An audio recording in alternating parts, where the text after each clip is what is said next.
Hello guys, bersama saya lagi dalam Alright Nopal Channel. Sebentar tadi saya berikan sedikit update berkaitan dengan kebiadaban Cikgu Bat yang cuba mencabar keputusan mahkamah ya supaya tidak membuat kenyataan ya berkaitan dengan pendakwaan beliau yang dikatakan cuba ya untuk memburukkan imej yang di Pertuan Agong. Hari ini sekali lagi sahabat-sahabat semua, berita baik ya, kes hasutan Papa Gomo yang juga libatkan yang di Pertuan Agong, sahabat-sahabat semua ya. Adakah menjadi geng-geng Perikatan Nasional pembangkang ini mesti menjadi kaki derhaka, sahabat-sahabat semua? Mungkinkah itu antara satu keperluan asas untuk menjadi ya walau penyokong kepada PAS, penyokong kepada pembangkang, penyokong kepada Perikatan Nasional? Ini satu persoalan yang keluar dalam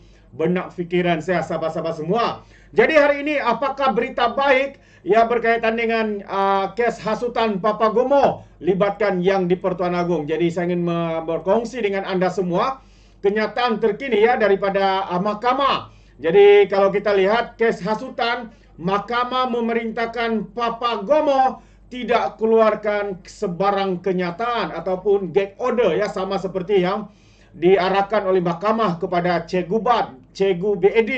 Jadi sahabat semua, hari ini izinkan saya untuk berkongsi dengan anda ya berkaitan dengan perkara ini.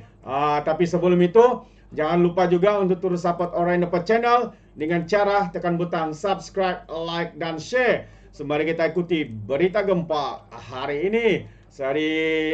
Sebentar saya tukar tajuk dulu.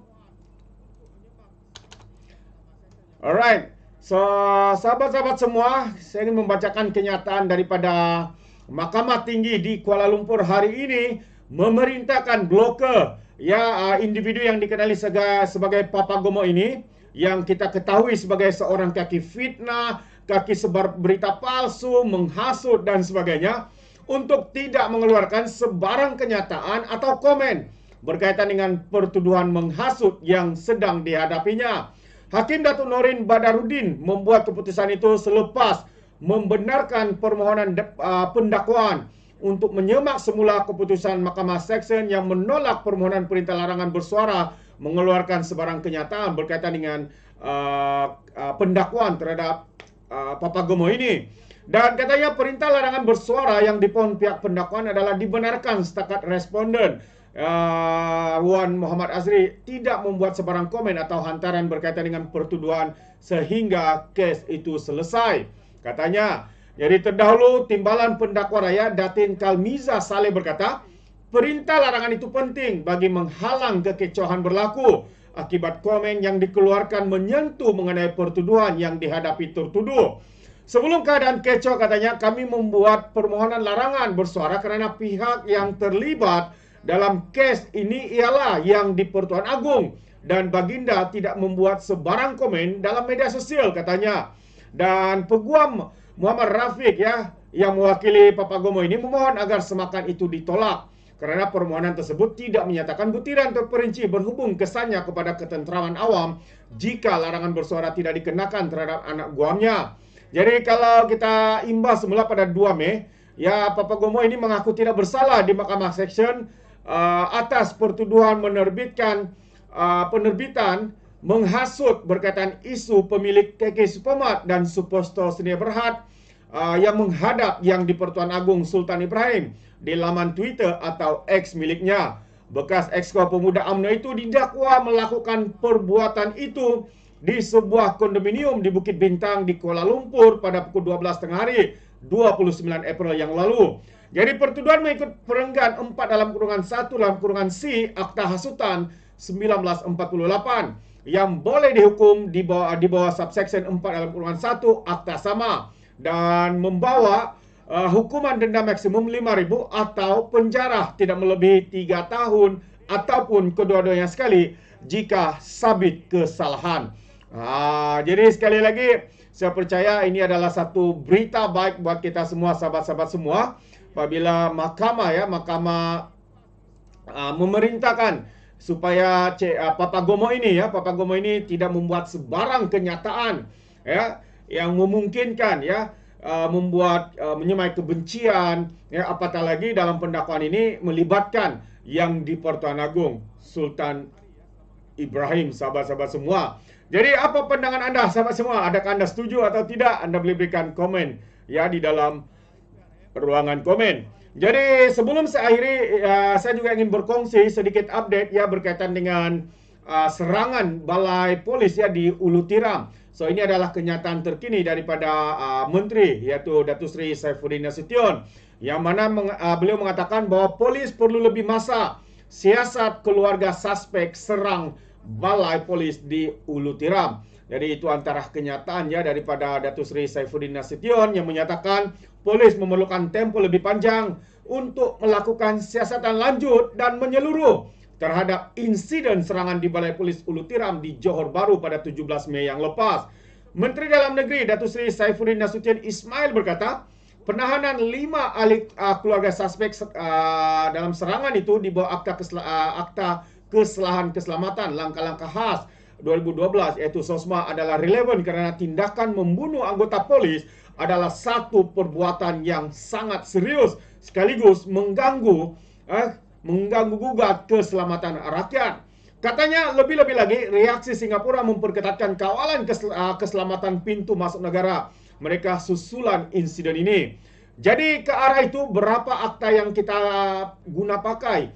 Misalnya pada peringkat awal penahanan kita guna akta kanun keseksaan dan tempo tahanan mengikut akta itu belum dapat menyelesaikan semua urusan siasatan katanya. Jadi tambah lagi berdasarkan magnitude kes ini, pasukan polis memerlukan tempo yang lama untuk menyempurnakan siasatan bagi memastikan isu keselamatan dan keamanan rakyat terjamin. Katanya pada satu sidang media selepas menghadiri mesyuarat ya Jabatan Kuasa Khas menangani kesesakan di Tambak Johor bilangan 1 2004 dan lawatan ke Kompleks Immigration, Custom dan Kuarantin Bangunan Sultan Iskandar di Johor Bahru hari ini.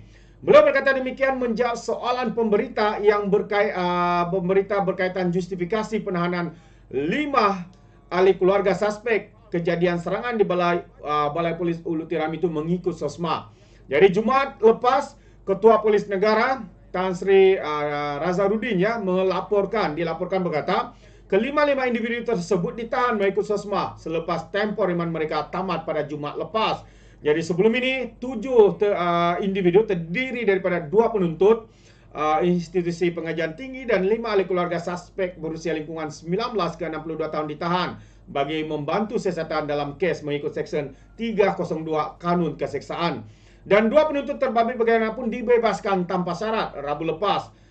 Jadi dalam kejadian serangan pada 17 Mei lepas, 2 anggota polis, Allahyarham Konstebel Ahmad Azafami umur 22 tahun dan Allahyarham Konstebel Muhammad Safiq ya meninggal dunia manakala suspek berusia 21 tahun itu mati ditembak. Serangan berkenaan turut menyebabkan Koprol Muhammad Hazif Roslan berumur 38 tahun cedera terkena pada tembakan pada bahu dan pinggul. Dan hari ini sebenarnya kita dimaklumkan bahawa Koprol Muhammad telah pun keluar ya daripada hospital dan kita mengharapkan ya dalam tempoh rehat ini beliau cepat sembuh ya supaya dan juga ya supaya dapat berhikmat ya meneruskan tugas beliau seperti sedia kala. Jadi terima kasih sahabat semua. Ini antara perkara yang amat panas yang sedang hangat diperkatakan oleh warga maya ya di media sosial ketika ini. Yang pertama tadi ya berkaitan dengan kes hasutan Papa Gomo yang libatkan yang di Pertuan Agong. Boleh dikatakan ini kes menghasut sahabat-sahabat semua. Beliau dikenakan perintah gag order ataupun perintah larangan. Sekiranya apa berlaku sekiranya mereka melanggar perintah daripada mahkamah ini? Mereka boleh dikenakan tindakan kerana dikatakan boleh dianggap sebagai menghina ya arahan daripada mahkamah. Boleh dipenjarakan atau sebagainya. Jadi terima kasih sahabat semua. Sampai di sini saja. Sekiranya anda mau berikan sebarang komen ya berkaitan dengan isu panas ini, anda boleh berikan dalam ruangan komen. Tapi ingat, komen dengan cara berhemat. Terima kasih. Izinkan saya untuk mengundurkan diri dan seperti biasa peribahasa mengatakan tapapun kangkap 2 ton keinginan. Dalam bahasa Melayunya, tebuk dadah, tanya selera. Sekian je daripada Alright Nampak Channel. Sampai kita berjumpa lagi. Bye-bye.